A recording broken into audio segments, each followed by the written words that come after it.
we have the function f of x is equal to x minus 1 squared minus 2. And they've constrained the domain to x being less than or equal to 1. So we have the left half of a parabola right here. And they constrained it so that it's not a full u parabola. And I'll let you think about why that would make finding the inverse difficult. But let's try to find the inverse here. And a good place to start, let's just set y being equal to f of x. So we could say y is equal to f of x, or we could just write that y is equal to x minus 1 squared minus 2. We know it's 4. X is less than or equal to 1. But right now we have y solved for in terms of x, or we've solved for y. To find the inverse, we're going to want to solve for x in terms of y. And we're going to constrain y similarly. And we can look at the graph and we can say, well, in this graph right here, this is defined for y being greater than or equal to negative 2. So we can maybe put in parentheses y being greater than or equal to negative 2. Because this is going to be, right now this is our range, but when we swap the x's and y's, this is going to be our domain. So let's just keep that in parentheses right there. So let's solve for x. So that's all you have to do to find the inverse. Solve for x, and make sure you keep track of the domains and the ranges. So let's see, if we could add 2 to both sides of this equation, we get y plus 2 is equal to x minus 1 squared, right? Minus 2 plus 2, so those cancel out.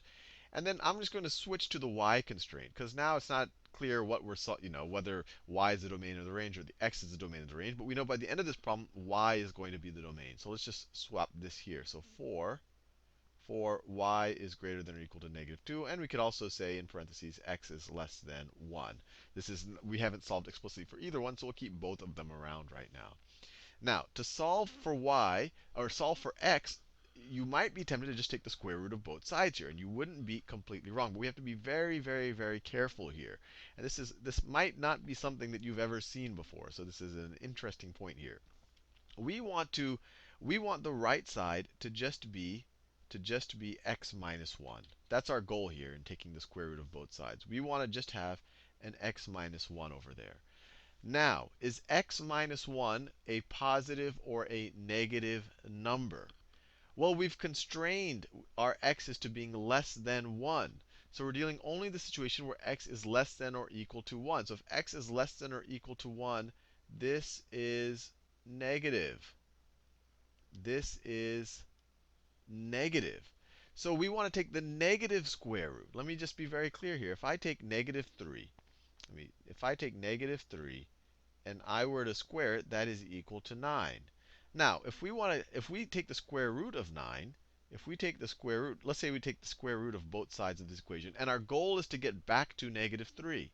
If we take the positive square root, if we just take the principal root of both sides of that, we would get 3 is equal to 3. But that's not our goal. We want to get back to negative 3. So we want to take the negative square root of our squared. So because this expression is negative, and we want to get back to this expression, we want to get back to this x minus 1, we need to take the negative square root of both sides. You can always, every perfect square has a positive or a negative root. The principal root is a positive root. But here we want to take the negative root because this expression right here is going to be negative, and that's what we want to solve for.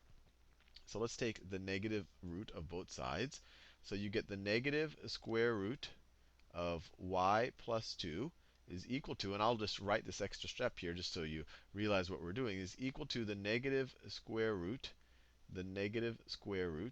of x minus 1 squared for y is greater than or equal to negative 2, and x is less than or equal to 1. That's why the whole reason we're going to take the negative square root there. And then this expression right here, so let me just write the left again. Negative square root of y plus 2 is equal to the negative square root of x minus 1 squared is just going to be x minus 1. Is just going to be x minus 1. X minus 1 squared is some positive quantity. The negative root is the negative number that you have to square to get it, to get x minus 1 squared. So that just becomes x minus 1. Hopefully that doesn't confuse you too much. We just want to get rid of this squared sign. We want make sure we want to get the negative version. We don't want the positive version, which would have been 1 minus x. Don't want to confuse you. So here, we now just have to solve for x. Add 1, and let me write 4 y is greater than or equal to negative 2. Add 1 to both sides, you get negative square root of y plus 2 plus 1 is equal to x for y is greater than or equal to negative 2. Or if we want to rewrite it, we could say that x is equal to the negative square root of y plus 2 plus 1 for y is greater than or equal to negative 2. Or if we want to write it in terms as an inverse function of y, we could say, f inverse of y is equal to this, or f inverse of y is equal to the negative square root of y plus 2 plus 1 for y is greater than or equal to negative 2. And now, if we wanted this in terms of x, if we just want to rename y as x, we just replace the y's with x's. So we could write f inverse of x, and I'm just renaming the y here, is equal to the negative square root of x plus 2 plus 1 for, I'm just renaming the y, for x is greater than or equal to negative 2. And if we were to graph this, let's see. If we started x is equal to negative 2, this is 0. So the point negative 2, 1 is going to be on our graph. So negative 2, 1 is going to be on our graph. Let's see, if we go to negative 1, negative 1, this would become a negative 1. Negative 1, 0 is on our graph. Negative 1, 0 is on our graph. And then let's see, if we were to put x is equal to 2 here, so x is equal to 2 is 4. 4 square root, principal root is 2, but it becomes a negative 2. So it becomes 2, negative 1. So that's on our graph right there. So the graph is going to look something like this of f inverse. It's going to look something like that right there. And as you can see, it is a reflection of our original f of x along the line y is equal to x. Along the line